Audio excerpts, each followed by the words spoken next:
नमस्कार भाई, सभी लोगों को मोस्ट वेलकम है आज के सेशन में। बताइए क्या कराया था कल की क्लास में। शायद मुझे याद आ रहा है ओशियन चल रहे थे।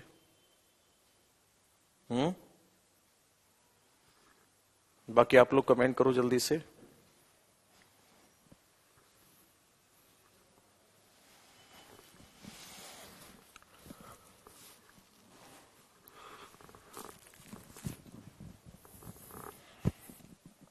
अटलांटिक ओशियन करा रहा था ना मैं, उसी में एक पॉइंट और ऐड कर लो। अटलांटिक ओशियन में लिखो जल्दी से।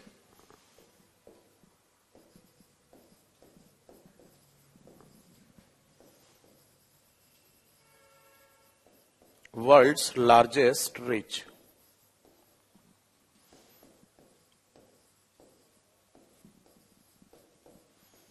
विश्व का सबसे बड़ा कटक कौन सा है सर?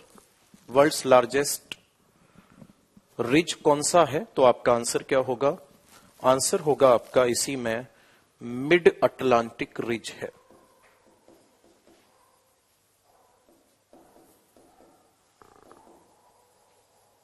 कौन सा है सर? आंसर होगा आपका मध्य अटलांटिक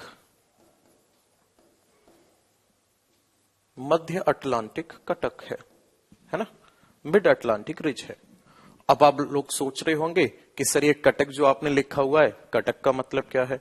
मैं बता देता हूं। एक्चुअल में होता क्या है, जैसे महासागर में ये पानी भरा हुआ है और इसी महासागर में मानकर चलो एक पर्वत खड़ा हुआ है यूं, तो इसी को कटक कहा जाएगा।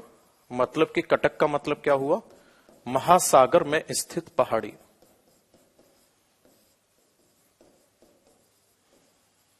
महासागर में स्थित पहाड़ी जो होती है उसी को क्या कहा जाता है?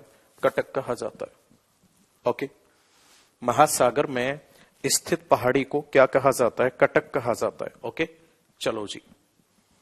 कुछ लोग पूछना चाह रहे हैं कि क्या अभी स्टार्ट किया है?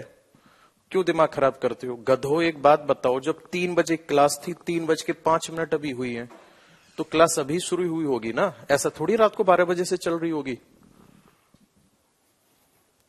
ये पूरा हो गया आपका अटलांटिक ओशियन। अब यहीं से हम आगे बात करेंगे इंडियन ओशियन की। इसको चुपचाप से नोट कर दो। ओके, नोट कर दो इसको। चलो जल्दी से, देर नहीं।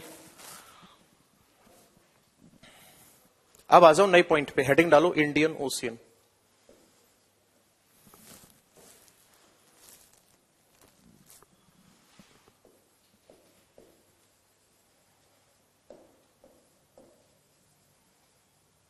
इंडियन ओशियन, इसको हिंदी में कहा जाएगा हिंद महासागर।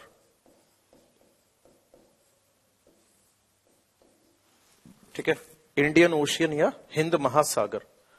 सर आपको भी पता है हिंद महासागर जो है वो कहां पर स्थित है? तो आपका आंसर होगा लोकेटेड इन साउथ ऑफ किसके?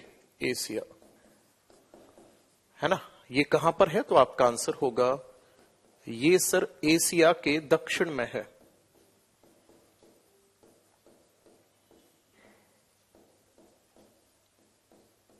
ये कहां पर है सर? आंसर होगा आपका एशिया के दक्षिण में स्थित है। ओके, नेक्स्ट अगर मैं बात करूंगा तो इसी में अगला पॉइंट होगा कि जो इंडियन ओशियन है इसकी और क्या खास बात है। इंडियन ओशियन की अगर मैं बात करूंगा तो इसकी आपसे कभी कभी आकृति पूछ ली जाती है। शेप कैसी है इसकी? आकृति है इसकी एम, है ना। आकृति कैसी है इसकी? एम के आकार की है। आगे अगर मैं बात करूंगा तो ध्यान से समझना, अगला पॉइंट होगा इंडियन ओशियन में कि जो इंडियन ओशियन है इसका नाम हिंद महासागर क्यों पड़ा या इसको इंडियन ओशियन क्यों कहा जाता है। ये विश्व का एकमात्र ऐसा महासागर है जिसका नाम किसी देश के नाम पर रखा गया है ना। ये विश्व का एकमात्र ऐसा महासागर है जिसका नाम किसी देश के नाम पर रखा गया है। इसके पीछे कारण क्या है? क्योंकि जो हिंद महासागर है, हिंद महासागर की सबसे लंबी सीमा रेखा भारत के साथ ही है ना। भारत सबसे ज्यादा जो बॉर्डर टच होता है इंडियन ओशियन का वो इंडिया के साथ होता है। यही कारण है कि इसको इंडियन ओशियन नाम दिया गया है। बात बराबर है यहां तक।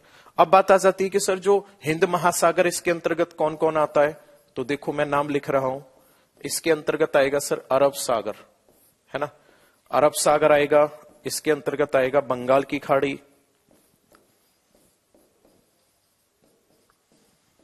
अरब सागर है, बंगाल की खाड़ी है। नेक्स्ट अगर मैं बात करूंगा तो और क्या है सर, मन्नार की खाड़ी है। नेक्स्ट अगर मैं बात करूंगा तो पाक की खाड़ी है। नेक्स्ट अगर मैं बात करूंगा तो फारस की खाड़ी है।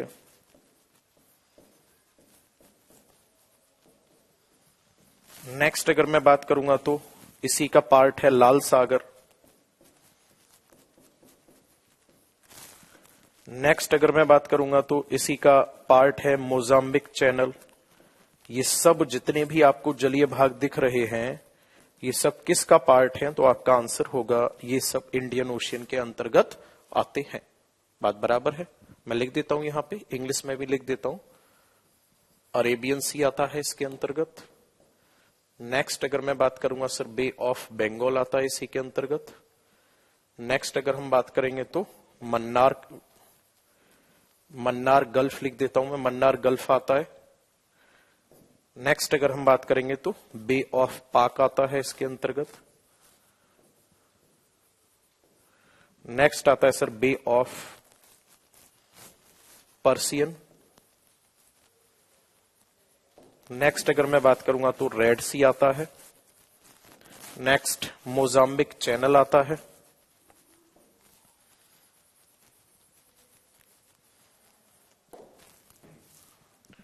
बात बराबर है यहां तक। चलिए जी अगले पॉइंट पर आ जाते हैं। यहीं पर देखो ध्यान से कि इसमें कौन कौन से आइलैंड्स हैं, द्वीप कौन कौन से हैं, है ना।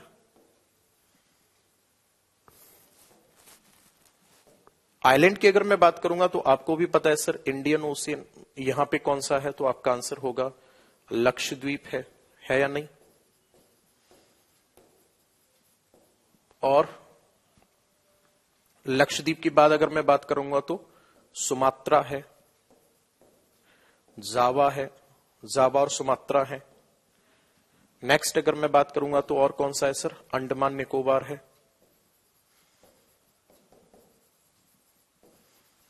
नेक्स्ट अगर मैं बात करूंगा तो डियागो गॉर्सिया है। नेक्स्ट अगर मैं बात करूंगा तो मेडागास्कर है।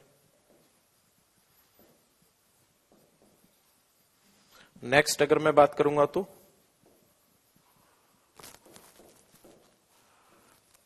मॉरिशस है। ये सब इसके अंतर्गत द्वीप आते हैं, लक्षद्वीप है। नेक्स्ट अगर बात करूंगा मैं तो सुमात्रा और जावा है। नेक्स्ट अगर मैं बात करूंगा तो अंडमान निकोबार है।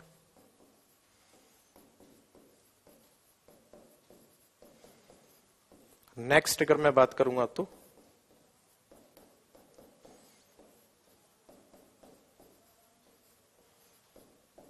डियागो गॉर्सिया है,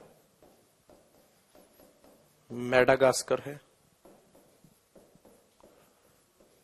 मॉरिशस है।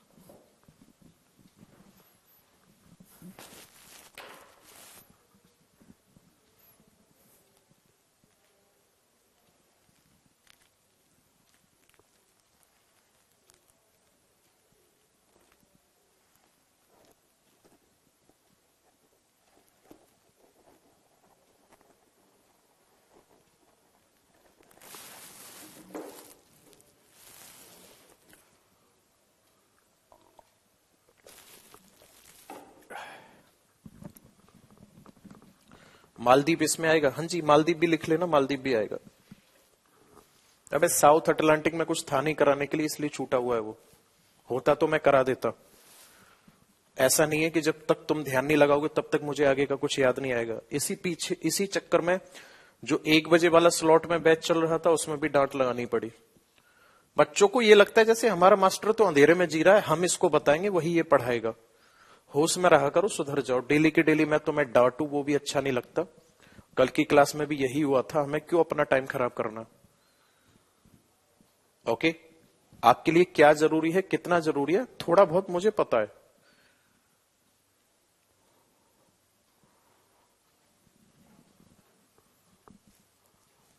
ठीक है, तो आराम से मस्त तरीके से पढ़ाई किया करिए।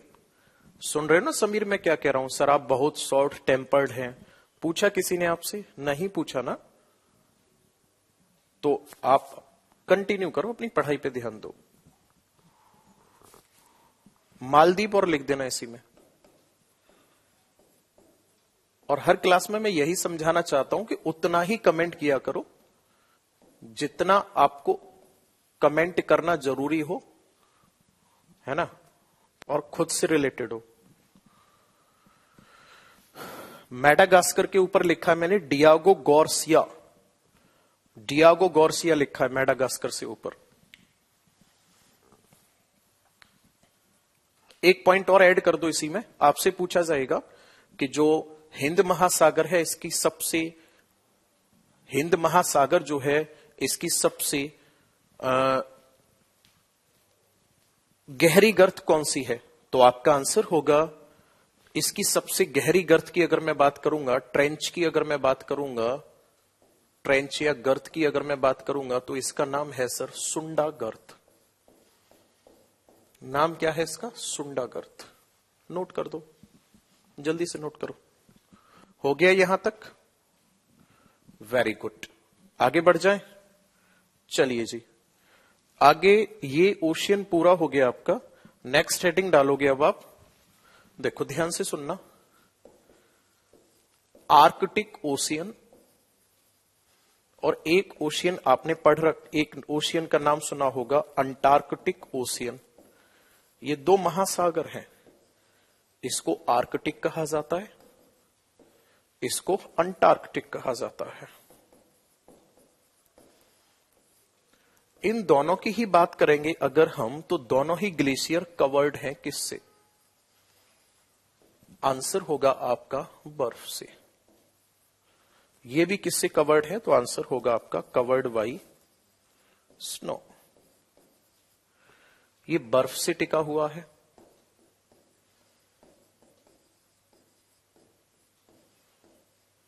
और ये भी बर्फ से टिका हुआ है। टिका नहीं है, ढका है। बर्फ से ढका हुआ है।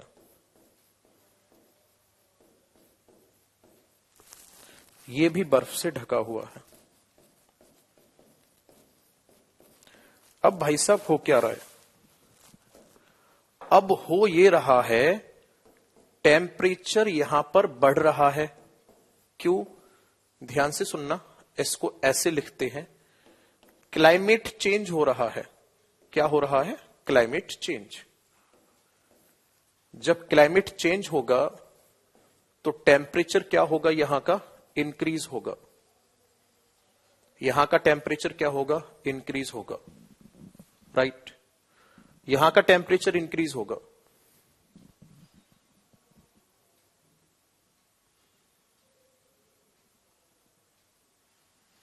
और जब यहां का टेम्परेचर इंक्रीज होगा तो यहां की जो स्नो होगी वो मेल्ट होगी। यहां की बर्फ क्या करेगी? बर्फ यहां की पिघलेगी। और जब यहां की बर्फ पिघलेगी तो इस चक्कर में यहां पे क्या हो रहा है? ध्यान से सुनना, इस एरिया में लाइकेन प्रोड्यूस हो रहे हैं। यहां पर क्या हो रहा है सर?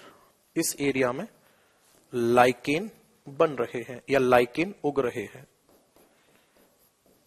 तो ये एक खतरनाक सा इंपैक्ट है क्लाइमेटिक चेंज का। ओके, पूरा नोट कर दो यहां तक। ये चैप्टर फिनिश हो गया आपका महासागर वाला। अब आपको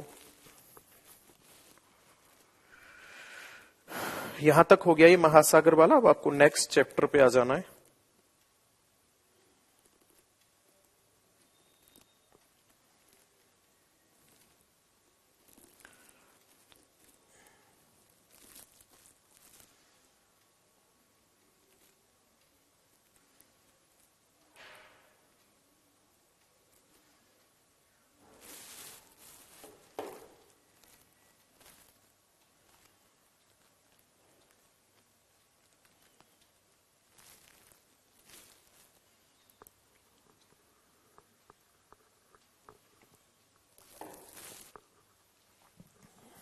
ओशियन करंट।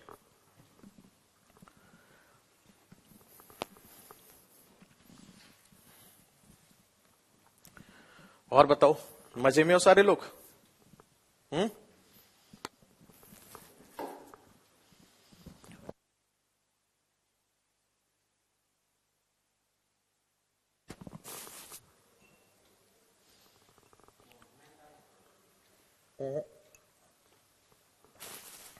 पता नहीं,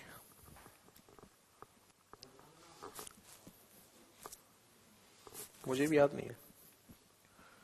आगे बढ़ जाएं। आर्कटिक और अंटार्कटिक जो है, इन पर हम रह नहीं सकते क्योंकि टेम्परेचर यहां पे हमेशा माइनस में रहता है, बर्फ ही बर्फ जमी हुई रहती है। ठीक है जी, बिल्कुल। आज तक की क्लास होगी, कल क्लास नहीं होगी फिर। अब आप नया चैप्टर हेडिंग डालोगे जल्दी से। चैप्टर का नाम होगा, ध्यान से सुनना, ओशियन करंट।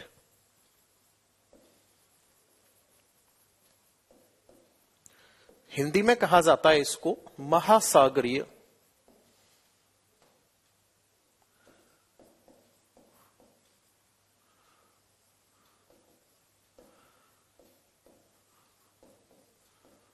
महासागरीय जलधारा, ओशियन करंट, महासागरीय जलधारा। ओके।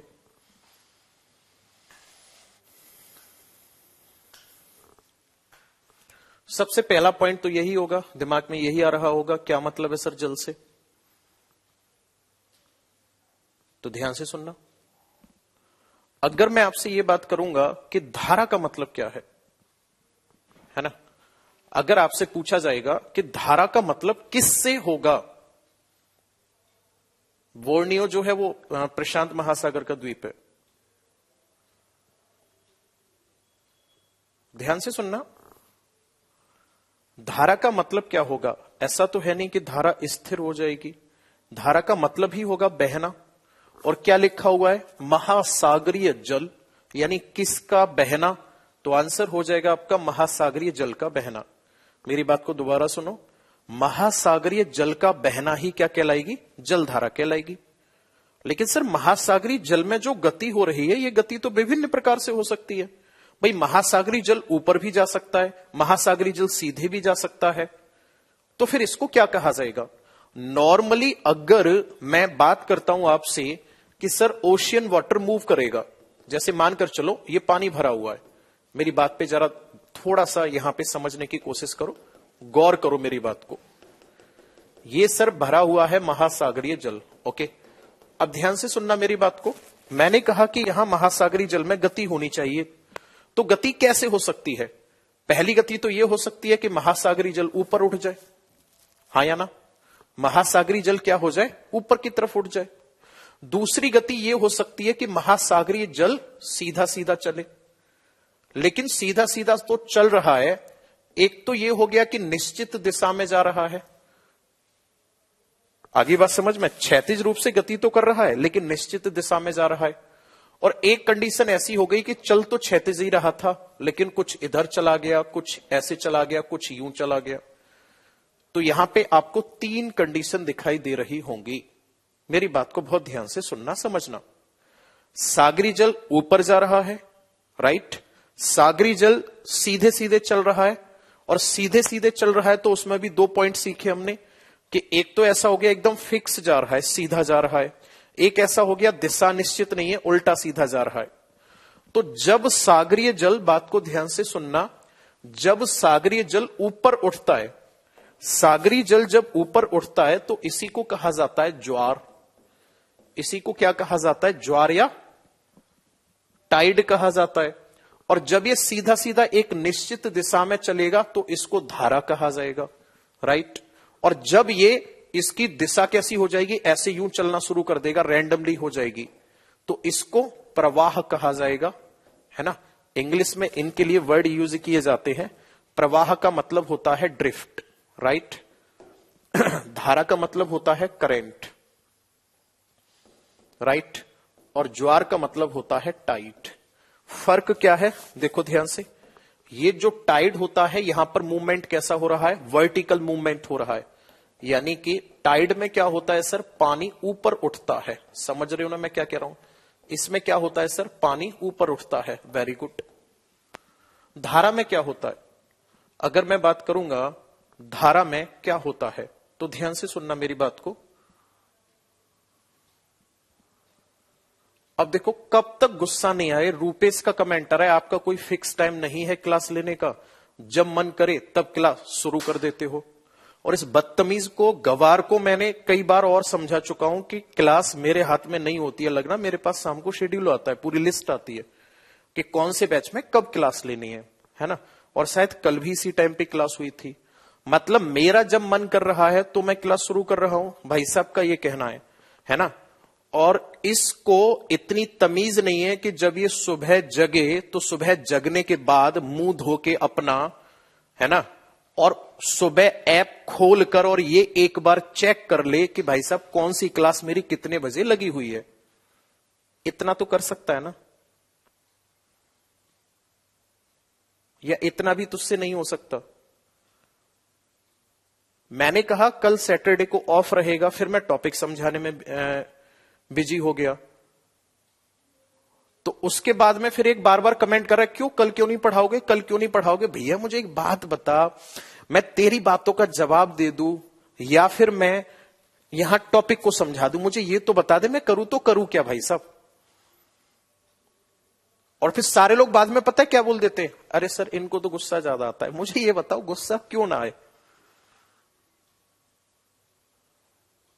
भाई, आप पढ़ने के लिए आए हुए हो, आपने अपने माँ बाप की मेहनत की वो पसीना बहा बहा कर जो उन्होंने पैसे इकट्ठे किए थे आपके भविष्य के लिए, उसमें से कुछ पैसे आप खर्च करके यहां पर आप आते हो। इस बात को हम भी समझते हैं, हम भी समझते हैं आपका बहुत ही मेहनत का पैसा है यार। हमारे भी माँ बाप ने बहुत मेहनत से पैसा कमाया हुआ है, और उस मेहनत के पैसे को आप लोग अगर अननेसेसरी कमेंट में ही खर्च, मतलब अपने टाइम को बर्बाद करोगे तो क्या फायदा हुआ उस पैसे का। जैसे ललित का कमेंट आ रहा है, अब पढ़ा लो। जैसे उसको लग रहा है थोड़ी बहुत देर में सर यहां घुंघरू पहन के डांस करना ना शुरू कर दे, मेरा दिमाग खराब हो जाएगा फिर। और जब बैच बनाए तब से अब तक मैं यही समझाता आ रहा हूं कि आपको अननेसेसरी कमेंट करने क्यों है, क्या फायदा है आपको, क्या नाम है, अननेसेसरी कमेंट करने का। अरे भाई आपने पैसा दिया हुआ यार, और उस पैसे को आप वसूल कर सकते हो टीचर से ज्यादा नॉलेज लेकर। तो बात ज्ञान की करो ना, वही आपका उद्देश्य है। आप मेरे पास इसीलिए आए हो कि मैं आपको कुछ पढ़ाऊं, वो पढ़ने के बाद आपका सिलेक्शन हो जाए। तो क्यों इतना भटकते हो टॉपिक से।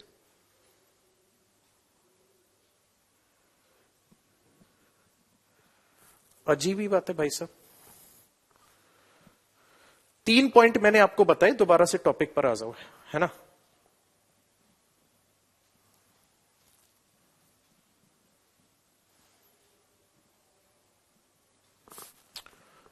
मैंने बताया सागरी जल जब ऊपर की तरफ उठेगा तो इसको क्या कहा जाएगा, सागरीय जल जब ऊपर की तरफ उठेगा तो उसको ज्वार कहा जाएगा। सागरीय जल जब क्षैतिज रूप से चल रहा होगा तो इसको धारा कहा जाएगा, लेकिन कंडीशन होगी धारा में। धारा में कंडीशन क्या होगी, ध्यान से सुनना मेरी बात को। धारा के अंतर्गत क्या होगा, दिशा और गति। दिशा और गति यानी कि एक तो डायरेक्शन और एक स्पीड, ये दोनों ही कैसी होंगी, फिक्स होंगी। आगे बात समझ में।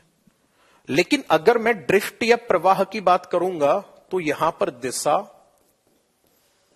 और गति ये दोनों ही निश्चित होंगी, ये दोनों ही निश्चित नहीं होंगी।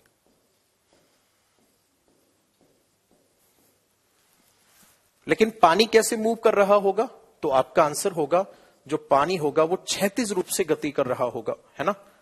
पानी क्या करेगा, पानी क्षैतिज रूप से गति कर रहा है।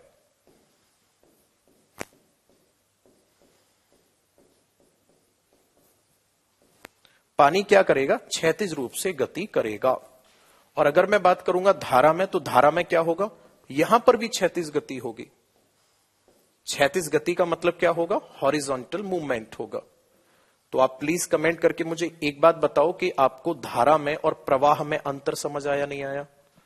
अरे भाई सिंपल सी बात है, धारा और प्रवाह में एक लाइन का अंतर यह है कि धारा की जो दिशा होती है, धारा की जो दिशा होती है, ये कमेंट यहां लग जाएंगे, अभी लगा देगा कैसे?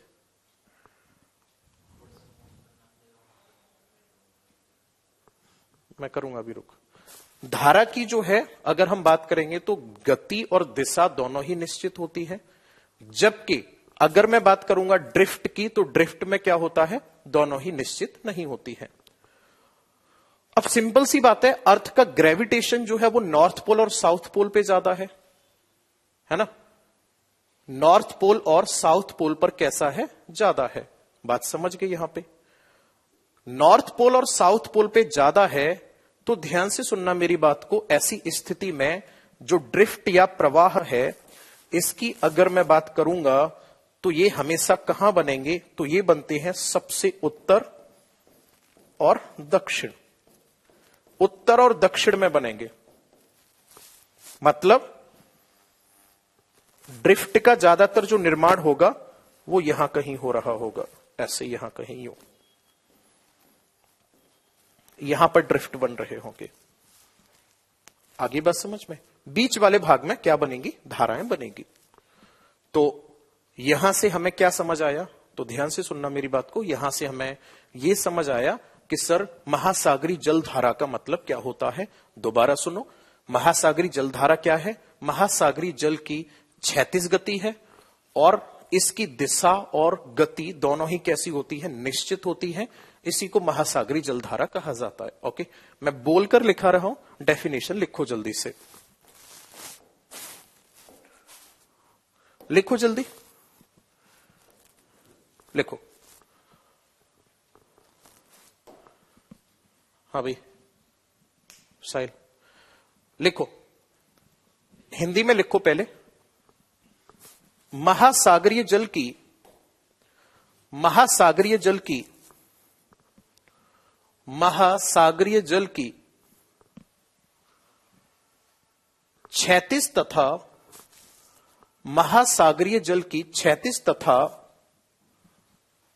इधर आ जाओ, महासागरीय जल की क्षैतिज तथा निश्चित दिशा में, महासागरीय जल की क्षैतिज तथा निश्चित दिशा में,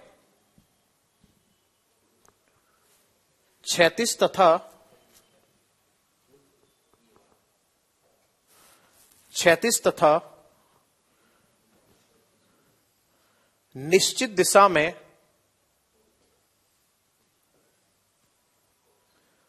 होने वाली गति को, होने वाली गति को महासागरीय,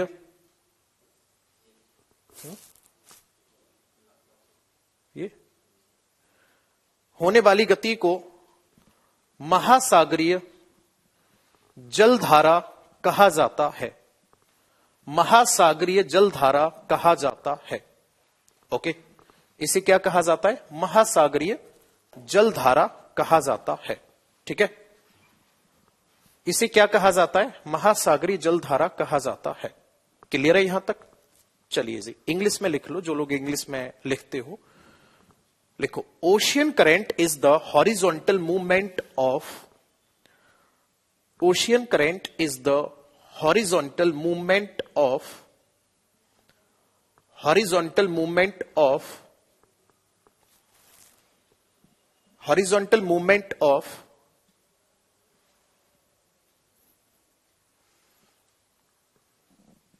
oceanic water with definite direction, with definite direction and velocity। आगे लिखो, फॉर्मेशन, निर्माण। जो महासागरी जलधारा है इसका निर्माण कैसे होगा, महासागरी जलधारा जो है इनका निर्माण कैसे होगा।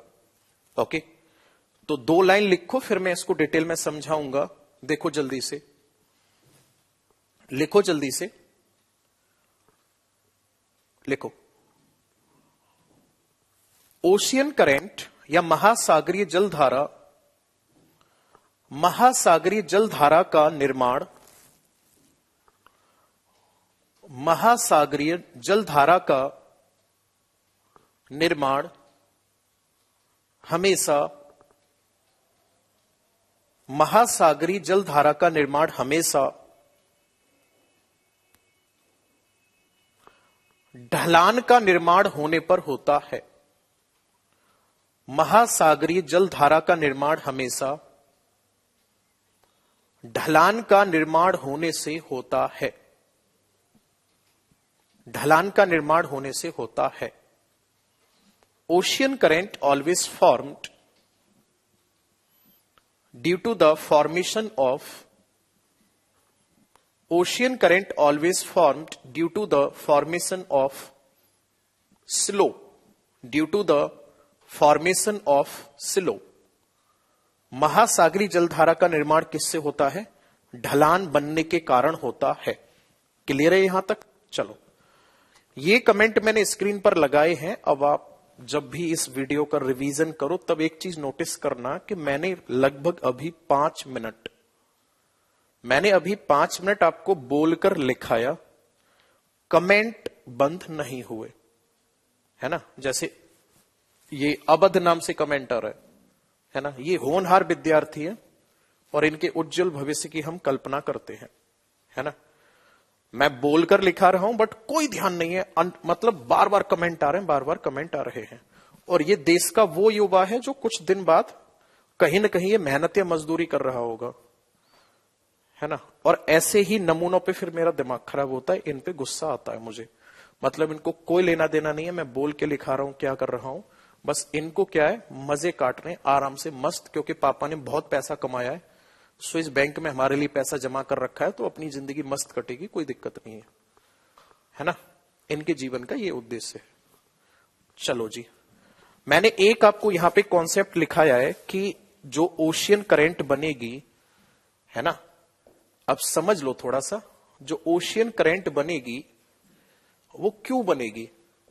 तो मैंने आपको एक पॉइंट लिखाया कि सर जब ढाल का निर्माण हो जाएगा ना, जब ढाल का निर्माण होगा तभी महासागरीय जलधारा बनेगी। इस बात का क्या मतलब है, इसको समझने की कोशिश करना। समझोगे तो बहुत अच्छे से आ जाएगा, नहीं तो कोई बात नहीं, ठीक है। सर एक बात बताओ, ये कोई भाग है और इसके ऊपर पानी भरा हुआ है, और यहीं से कोई दूसरा भाग है, इसके ऊपर भी पानी भरा हुआ है। पहली कंडीशन तो ये है। आगे बात समझ में, ये दो अलग अलग कोई भाग हैं।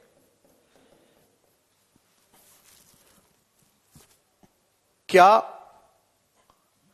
यहां पर पानी गति करेगा? आंसर क्या होगा आपका? नहीं करेगा, नहीं कर सकता ना।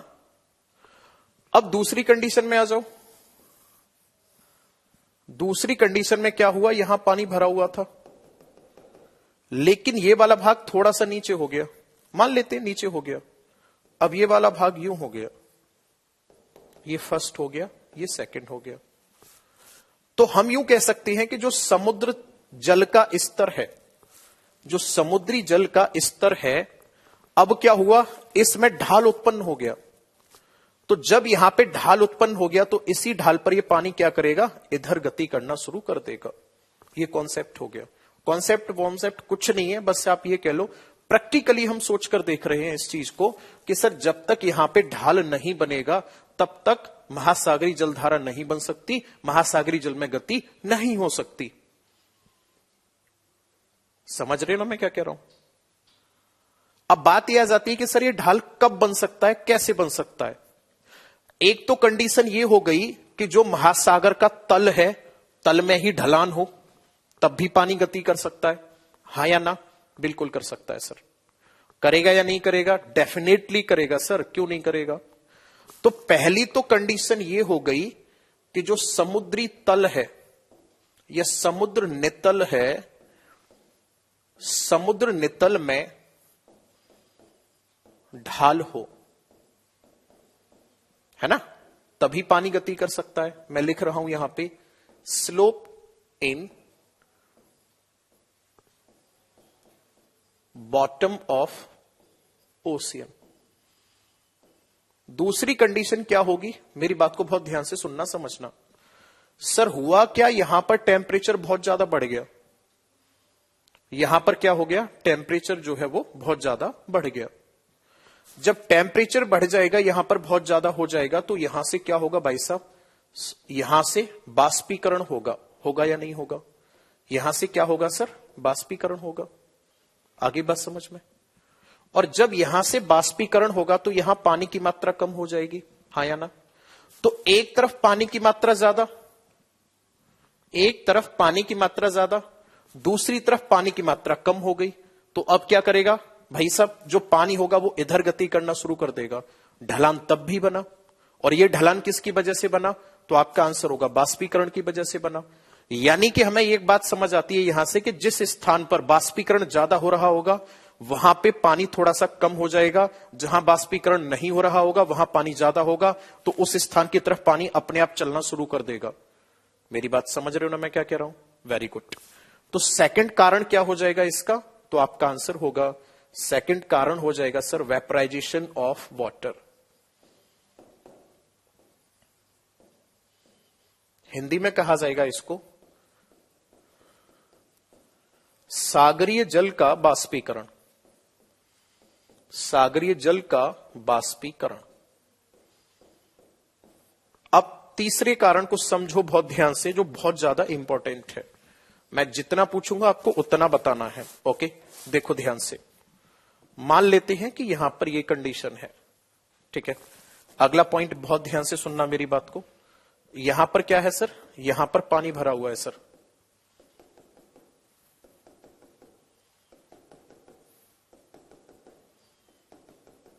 क्लियर है। मैं जो पूछ रहा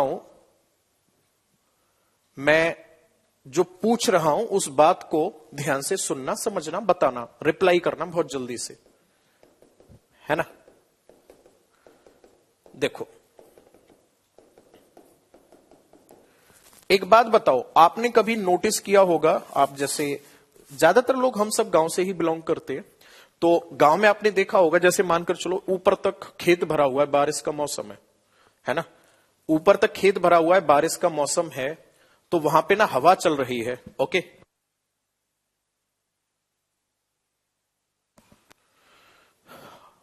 हवा चल रही है उस वाले एरिया में, ओके। तो आपने देखा होगा कि जैसे ही हवा आती है किसी तालाब में या कहीं भी आपने खुले एरिया में देखा होगा, तो उसमें लहर सी उठती है, पानी आपको ऐसा लग रहा होगा ऐसे यूं करके चलता हुआ सा आ रहा है। बताओ हाँ या ना, बताओ जल्दी से, हाँ या ना, कमेंट करो जल्दी से। आपने ये चीज तो देखी होगी, वेरी गुड। अब इसके पीछे लॉजिक क्या होता है वो हमें यहां समझना है। सर यहां होगा क्या, बात को बहुत ध्यान से सुनना। यहां ऊपर का जो पानी होगा, ये पानी कैसा होगा, गर्म होगा, सिंपल सी बात है, गर्म होगा ही होगा, राइट। अब यहां पे जो हवा चलेंगी, ये हवाएं क्या करेंगी, है ना। यहां पर जो हवाएं चल रही होंगी, ये हवाएं क्या करेंगी, यहां पानी पे क्या करेंगी, वो यहां पे पानी पर एक बल लगाएंगी। आगे बात समझ में, यहां पे क्या करेंगे, तो आपका आंसर होगा, ये हवाएं जो होंगी यहां पानी पर बल लगाएंगी, और ये क्या करेंगी, अपने साथ यहां के पानी को यूं खींचकर ले जाएंगी, यहां से यूं ले जाएंगी या नहीं ले जाएंगी, बिल्कुल ले जाएंगी। तो इसका मतलब इस वाले पॉइंट पे तो पानी कम हो गया, हाँ या ना। तो यहां पे पवनों ने क्या किया, एक बल लगाया, और बल लगाकर पानी को धकेल दिया, कहां से, तट से दूर की तरफ ढकेल दिया। बात बराबर है। जब बल लगाने से पानी को तट से दूर धकेल दिया, और ये ऊपर का जल कैसा होगा, तो आपका आंसर होगा सर ये होगा गर्म जल। क्या होगा सर, ये गर्म जल होगा। तो पवनें क्या कर रही हैं, गर्म जल को तट से दूर फेंक रही हैं। आगे बात समझ में। जब यहां का गर्म जल यहां पे पहुंच गया, तो नीचे की तरफ से क्या होगा सर, नीचे की तरफ से जो ठंडा जल होगा ये ऊपर की तरफ आएगा। आएगा या नहीं आएगा? बिल्कुल आएगा सर। नीचे से ठंडा जल जो होगा वो ऊपर की तरफ आएगा, हा या ना? और यही फिर गर्म जल जब दूर जाकर ठंडा हो जाएगा तो ये नीचे की तरफ गति करने लगेगा। तो आपने देखा कि आपने देखा कि पवनों के प्रभाव से क्या हुआ? पवनों के प्रभाव से यहां तट पर ठंडा पानी नीचे से ऊपर आया, और ये क्या था यहां पे? ये तो स्थल था। अब गर्म पानी तो दूर चला गया, ठंडा पानी नीचे से ऊपर आ गया, तो यहां का टेम्परेचर कम हो जाएगा। टेम्परेचर कम हो जाएगा, वर्षा कम होगी, तो याद रखना यहां पर मरुस्थल बनेगा। यहां पर क्या बनेगा? मरुस्थल बनेगा। मरुस्थल बनने का कारण यही होता है। और जो ये हवाएं पानी को दूर लेकर जा रही हैं, तट से दूर जा रही हैं, इनको कहा जाता है ऑफशोर विंड। इनको क्या कहा जाता है? ऑफशोर विंड कहा जाता है।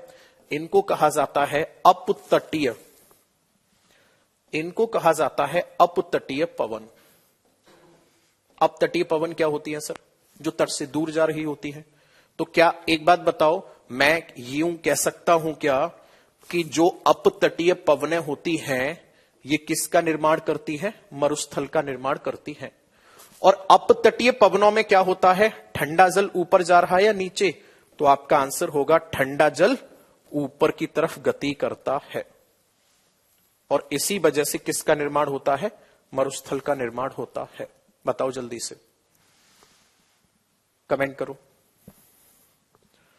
तो अब हम क्या कर सकते हैं सर? अब हम एक पॉइंट तो इधर ऐड कर सकते हैं, किसके प्रभाव के कारण? तो आपका आंसर होगा इफेक्ट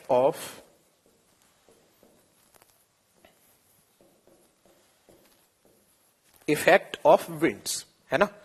किसका प्रभाव? पवनों का प्रभाव। और उधर हमें यह समझ आ गया कि सर ऑफशोर विंड क्या होता है, और ऑफशोर विंड के कारण किसका निर्माण होता है? मरुस्थल का निर्माण होता है। किसके कारण? ऑफशोर विंड के कारण। बात समझ आ गई? ऑफशोर विंड के कारण ऐसा होता है। बात क्लियर है यहां तक? Very good. नेक्स्ट, अगले पॉइंट पर आ जाओ। दो बर्तन हैं आपके पास, ध्यान से सुनना। इसमें 1 लीटर पानी भरा हुआ है। दूसरा और बर्तन है आपके पास, यही बर्तन है, इसमें 1 लीटर पानी है प्लस इसमें नमक डाल रखा है। तो घनत्व तो किसका ज्यादा होगा? नमक वाले का या शुद्ध वाले का? सिंपल सी बात है, नमक वाले का ज्यादा होगा। जो नमक वाला है उसका घनत्व तो कैसा होगा? ज्यादा होगा। तो हमें यहां से एक बात समझ में आ जाती है कि जो खारा पानी होता है, जो सलाइन वाटर होता है, वो हमेशा क्या करता है? वो नीचे की तरफ जाता है। खारा जल जो होगा वो नीचे की तरफ जाएगा, जबकि जो शुद्ध जल होगा वो हल्का होगा, तो वो ऊपर ही रहेगा। तो ऐसी स्थिति में शुद्ध जल गति करेगा किधर? उच्च लवणता वाले क्षेत्र की ओर, है ना? तो चौथा कारण क्या हो सकता है? मैं लिख देता हूं यहां पर, change in salinity. Change in salinity Hindi में इसी को कहा जाएगा क्या? आंसर होगा लवणता में अंतर। लवणता में अंतर पाया जाना। पानी किधर गति करता है? कम लवणता वाले क्षेत्र से किधर गति करेगा? तो आपका आंसर होगा ये गति करेगा सर उच्च लवणता की ओर। ओके, किधर गति करेगा? उच्च लवणता की ओर गति करता है।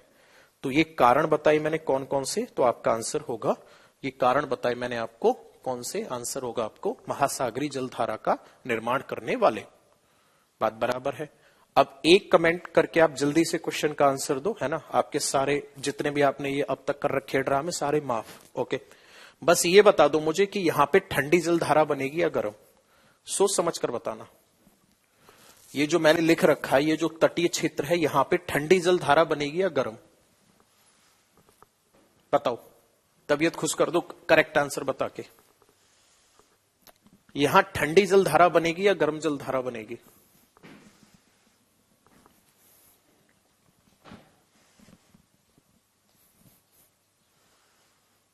राहुल का कमेंट आ रहा है ठंडी जलधारा।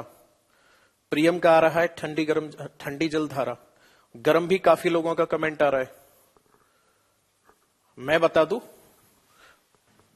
ठंडा जल जब ऊपर जा रहा है तो यहां तो ठंडा जल है ना, और ठंडा जल जब यहां पर है तो यहां निर्माण होगा ठंडी जलधारा का। ओके, तो जहां जहां मरुस्थल होते हैं वहां कैसी जलधारा होती है? याद रखना, ठंडी जलधारा होती है। वहां वहां क्या होता है? ठंडी जलधारा होती है। ओके, वहां वहां कैसी जलधारा होती है? आंसर क्या होगा आपका? वहां वहां जलधारा होती है सर ठंडी। ओके, तो मैं अब यहां फाइनली लिख सकता हूं जलधाराएं कितने प्रकार की होंगी। ये तो मैंने बता दिया बनने के कारण। जलधाराएं दो प्रकार की होती है ना। देखो ध्यान से कौन कौन से प्रकार होते हैं। एक तो होती है गर्म धारा, एक होती है ठंडी धारा। गर्म धारा के कारण वर्षा बढ़ेगी या कम होगी? वर्षा बढ़ेगी। ठंडी धारा के कारण वर्षा कैसी होगी? कम होगी। राइट। गर्म धारा कहां से कहां जाती है? तो ये जाएगी गर्म धारा भूमध्य रेखा से। ये चलती है किधर? भूमध्य रेखा से ध्रुवों की ओर।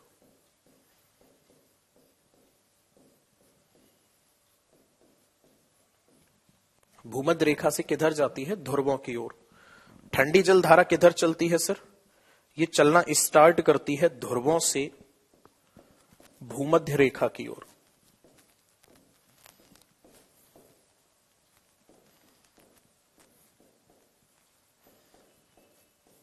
ओके, देखो ध्यान से, ये है जैसे, तो अब जितनी जलधारा यहां से यूं ऊपर की तरफ जाएंगी यूं, ये सभी की सभी कैसी होंगी? गर्म। आगे बात समझ में? लेकिन अगर एक सेकेंड, ये कैसी होंगी? गर्म जलधारा होंगी। ओके, और एक जलधारा ऐसी है जो ऊपर से नीचे आ रही है, तो ये कैसी हो जाएगी? ठंडी हो जाएगी, है ना, क्योंकि ये है भूमध्य रेखा, इक्वेटर लाइन, राइट। और ये क्या है यहां पर? यहां पर है ध्रुव। ईमानदारी से बताओ कितना समझ आया आज? आज की क्लास में इतना ही रखते हैं।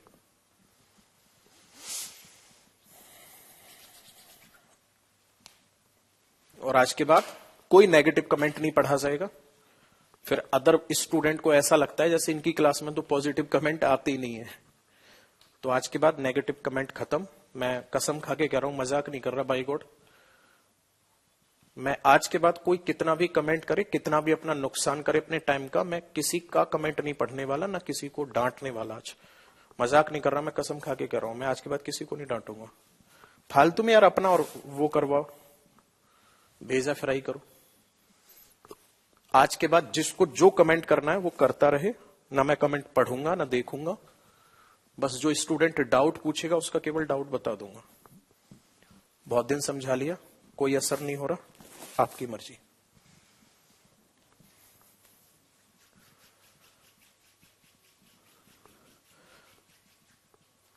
और इस चैप्टर को अगर आप समझने की कोशिश करोगे तो आपको बहुत सिंपल लगेगा कि सर इसमें तो कुछ है ही नहीं। अगर आप जरा भी दिमाग इधर उधर चलाओगे ना तो मामला गड़बड़ हो जाएगा, फिर नहीं समझ आएगा आपको।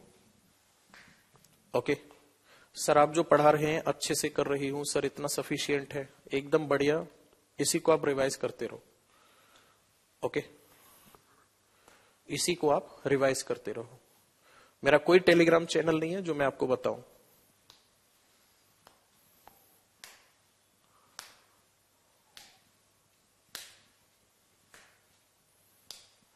ओके, चलो जी, थैंक यू सो मच। बिल्कुल जल धाराएं जो होगी उनको मैप से ही पढ़ाएंगे। जैसे प्रशांत महासागर में कौन सी जलधारा कहां पर है क्या है, हिंद महासागर में कौन सी जलधारा है कहां पर है क्या है, वो सब चीज वहां पे कराएंगे। लाइकेन क्या होता है? लाइकेन एक प्रकार की वनस्पति होती है। जैसे ये आपके जैसे कवक होते हैं वैसे ही लाइकेन होते हैं। अब आपकी जो नेक्स्ट क्लास होगी वो मंडे को होगी। ओके, तो मस्त रहो, खुश रहो एकदम। और अगली क्लास में और आपको खुशी मिलने वाली है, क्योंकि आपसे कोई मना करने वाला नहीं है कि कमेंट करो या मत करो। मैं नहीं कहूंगा भाई, फालतू में मेरा 1 किलो खून और कम हो गया इस कमेंट पढ़ पढ़ के चक्कर में, है ना। तो ओम भी छोड़ देना कि मैं किसी का नाम लूंगा अब या कमेंट पढ़ूंगा। डाउट होगा सीधा मैं तुरंत डाउट बता दूंगा। पंकज पूछ रहा है सर फॉकलैंड आइलैंड कहां पर है? साउथ अटलांटिक ओशियन में है। ओके, साउथ अटलांटिक ओशियन में है। जैसे इसका अभी डाउट बता दिया ना, बस इतना ही होगा, उसके बाद कुछ नहीं। अब डेली के डेली यार दिमाग खराब करते हो फालतू का।